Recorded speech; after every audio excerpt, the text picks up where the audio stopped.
Как-то я где-то, не помню, в редакции или в какой-нибудь там, к сожалению, не помню, находился, и там русский товарищ ко мне обратился с просьбой. Он говорит: я не понял, вот мне такое сложилось впечатление, что у него жена татарка, он хотел как бы, ну, сделать жест вежливости, что такое ей, или что. В общем, говорит: я хочу, говорит, Мусу Джалиля перевести на русский некоторые стихи. Возможно, жена его приохотила к этому. Может быть, она читала, и он понял вот в общении с ней, с начитанной стихов Джалиля, что настолько перевод неудачен, допустим.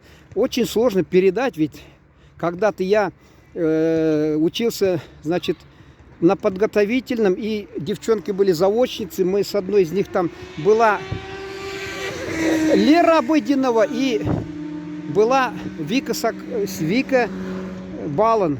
Она еще из Омска, что ли, и в редакции работала, и говорила, меня, говорит, там ответ-секретарь на весь коридор кричал: баллон, баллон.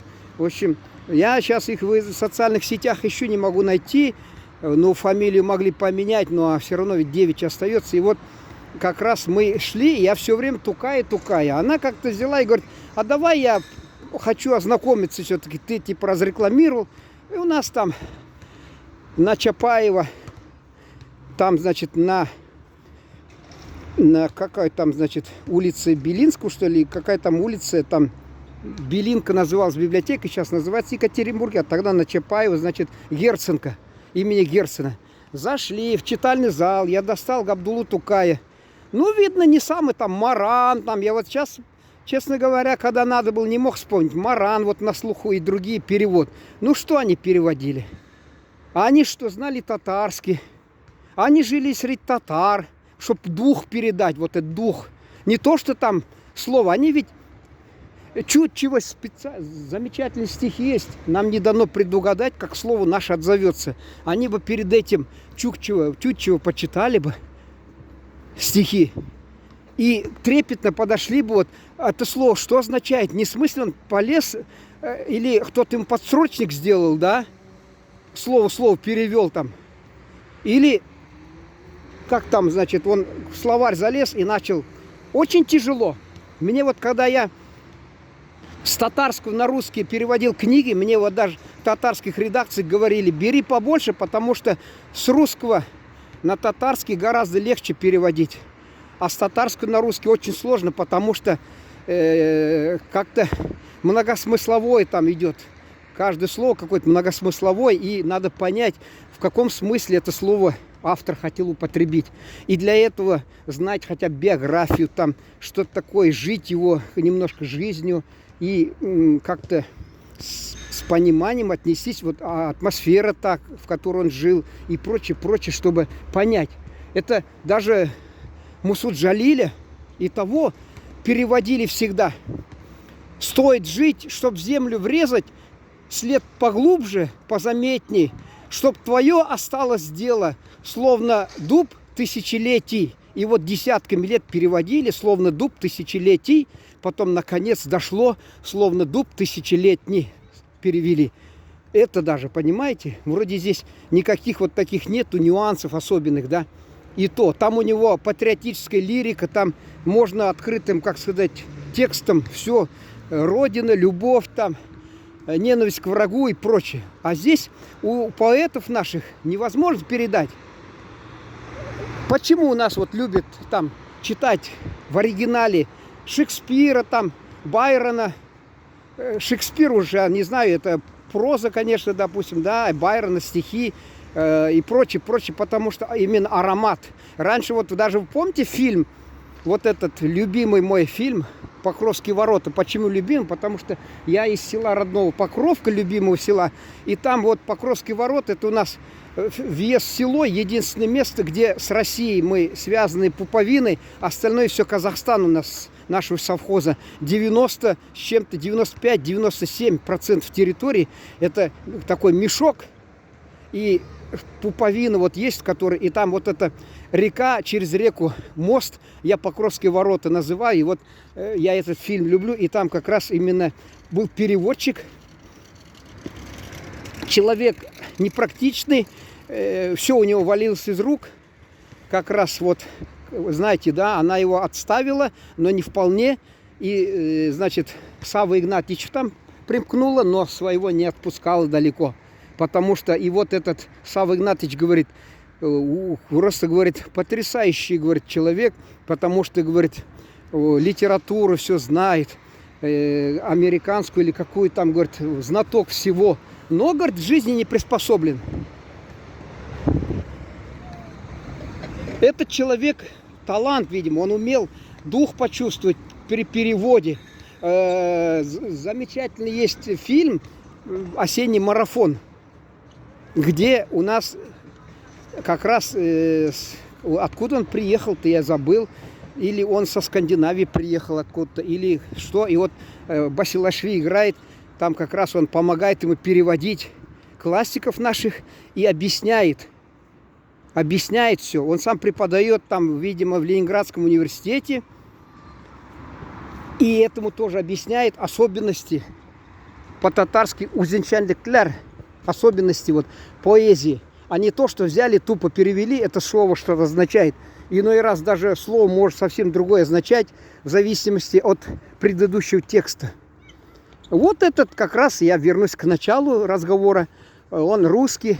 Видно, жена как-то, может быть, ее заела, его жену, что переводы неудачные, мы вот читаем. И вот это я хочу опять чуть подальше пойти. Моя знакомая хорошая, когда мы с ней в библиотеку в Герцен зашли, и я вытащил на свою беду, вытащил это Тукай, там нашлось на русском языке.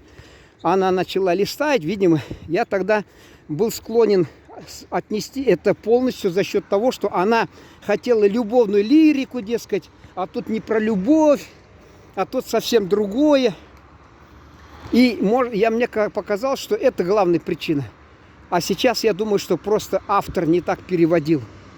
И многие брались. И вот сейчас даже вот возьмите и тугантель, и матуртель, аткам энкамнентегли, дуньяда бикку бірсілдемдем син тугантель арқылы. И родной язык, святой язык отца и матери, язык, как много в этом мире я постиг, же тебе благодаря тебе я постиг. А оно неправильный перевод, но она по смыслу передал. Там нету она телем изготелем. Нет, не написано родной язык, святой язык, отца и матери язык. Там написано и тугантель, и матуртель, эткам энкамнентеле.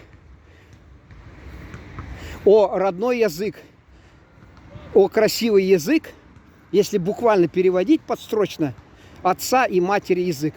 А оно у разных народов звучит по-разному. В смысле, камертон в душе по-другому звучит от этих слов. Там, где татарское сердце затрепыхает, у другого от этого слова не трепыхает, потому что это слово, вот сейчас вот обратите внимание, вот в Татарстане я смотрю, и татарские названия некоторых там магазинов, предприятий, они могли перевести на русский, но не переводят, потому что там когда-то это слово новое было, но сейчас затерли, и смысл это слово не играет. А татарское слово не употреблялось, оно играет. К сожалению, я сейчас не могу навскидку взять и сказать, но я ходил по городу, обращал внимание, насколько вот название взяли, поставили, вот. И все. Но доходит, конечно, до момента, вот у нас там есть магазин недорогие, сеть магазинов, и там они назвали табуш, а потом людям, видно, как бы тяжело запоминать, они написали находка, но находка уже не звучит. Ну, находка.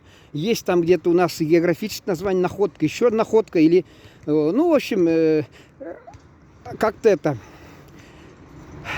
многоплановое в татарском языке, оно может это слово звучать, допустим, табушан. И действительно, я вот когда перевод брался за перевод, мне дали книгу и спросили, сколько запросите. Я пошел в татарскую редакцию и сказал, они говорят, слушайте, вот переводить с татарского на русский гораздо сложнее, потому что я даже действительно словарь открываю, да, про человека. Я вот как-то здесь был, и у меня приятель, он женатый, семья, и его там наши знакомые общие много поразводились, а он терпит может, натерпелся в жизни один, поэтому. И я ему говорю, ну, причина того, что ты у нас, значит, это, как семью сохраняешь, юаш сказал.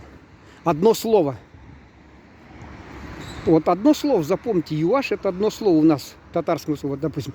Теперь я захожу домой, словарь открывает татарско-русский, думаю, а какое же я слово, он мог, как это понять, смысл этого слова.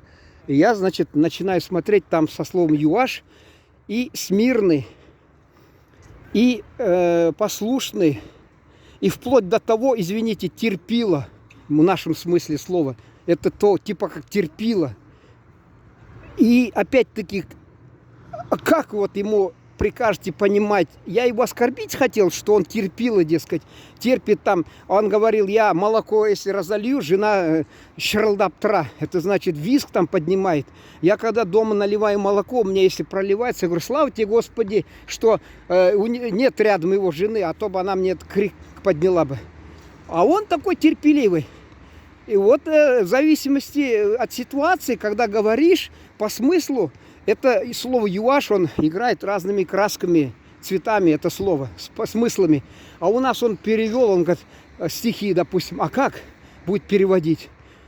Если он души татарского народа не знает, если он среди них не жил, он не знал, при каких обстоятельствах и с каким, как это употребляется слово, что оно означает в данном смысле.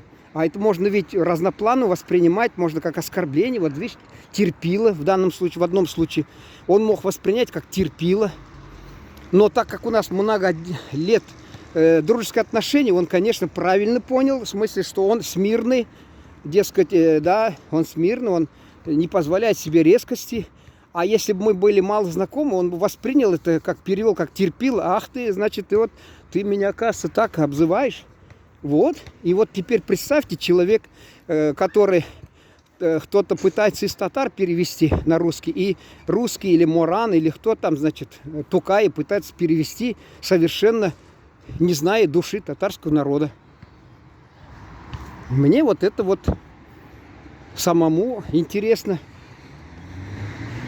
Потому что это дело серьезное, если люди читали, там, допустим, они испанский изучали, там другие языки, они профессионалы были, они в издательстве работали на хорошем счету, и они, как сказать, максимально старались передавать дух того народа, их ценили. А что же у нас там, больно возились, что ли? А поступил заказ, переведите-ка, любезный, значит, Мусу Джалили, нам к юбилею Победы надо обязательно его выпустить, план горит срочно.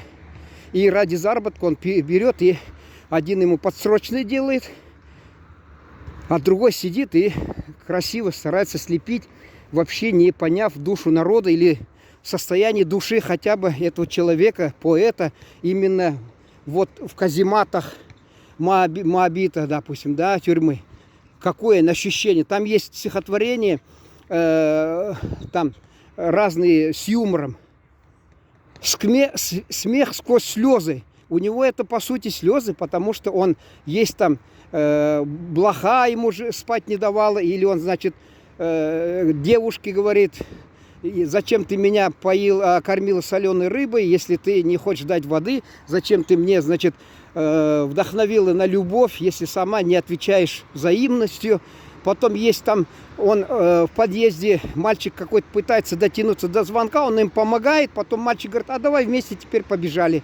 Вот, ну это юмористическое, можно, вольности допустимы. А где касается тонкой душевной конструкции поэта, и кто-то у нас вот понятия не имел, и тут он, значит, пытается что-то вот по-своему, свое прочтение. Но, извините, это уместно говорить, если он, допустим, с творчеством близок знаком, изучал его там, что-то там более глубоко, и тогда у него свое прочтение, как у поэта, у него свое прочтение, свое видение, он имеет право. А если он, значит, не на короткой ноге, а он, значит, вот, как сказать, шапочное знакомство, он, да, это поэт, да, великий, это патриот, и думает, а давай я этим клише всякими обойдусь. Очень сложно это, поэту передать дух произведения. К чему говорю? Вот к началу возвращаюсь, к тому, что вот и девушка, которая стихи Тукая почитала, на душу легли, значит, эти слова.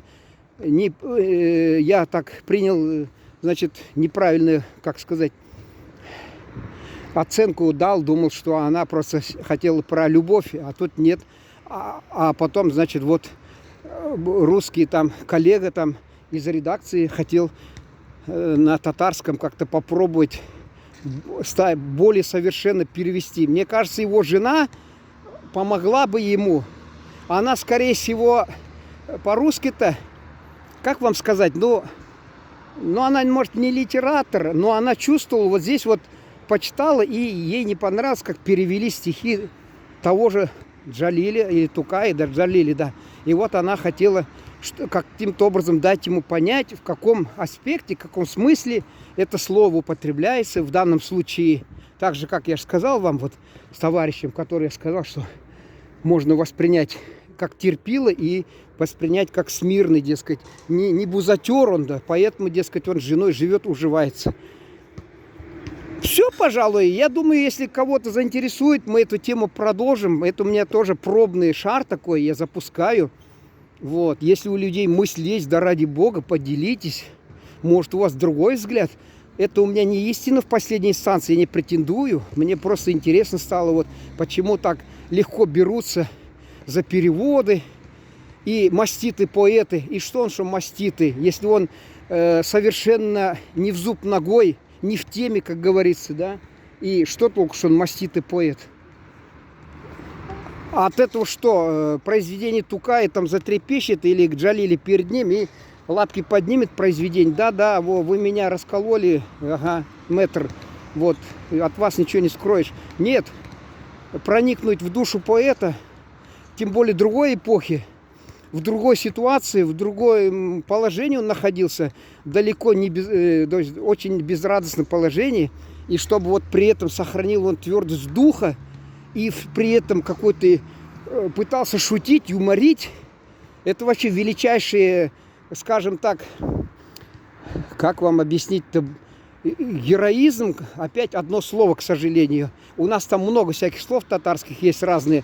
И его какой-то батырлык, потом еще ирлик, или как мужество, что там еще сказать. В общем, не всем дано ощутить, не всем дано. И поэтому, к сожалению, тоже Габдулла Тукая на русском-то не поют, на татарском поют. И в заключение скажу, давайте вот возьмем гимн Татарстана, он на двух языках. Попробуйте сравнить, что на татарском и что на русском. Вот, далеко ходить не надо, это не связано с душевными муками человека, поэта, который в застенках фашистских там, значит, ждал неименуемого печального конца и при этом сохранял мужество и мог шутить и как-то бодрость духа. Это просто официальный текст гимна Татарстана на татарском и русском. Посмотрите, наберите ради интереса тот же текст на татарском, поставьте в Google переводчик и посмотрите, соответствуют они. А дух только передают. Дух.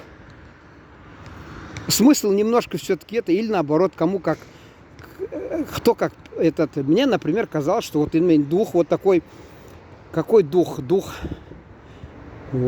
Отдельно, если про гимн говорить, конечно, я тему могу посвятить мое вот это восприятие гимна. Конечно, отдельно можно. И гимны вот других стран. Я, например, гимн Казахстана наизусть знаю там. И еще некоторых стран, не буду говорить, кому-то не понравится. Все, пожалуй, на этом завершим. Спасибо за внимание.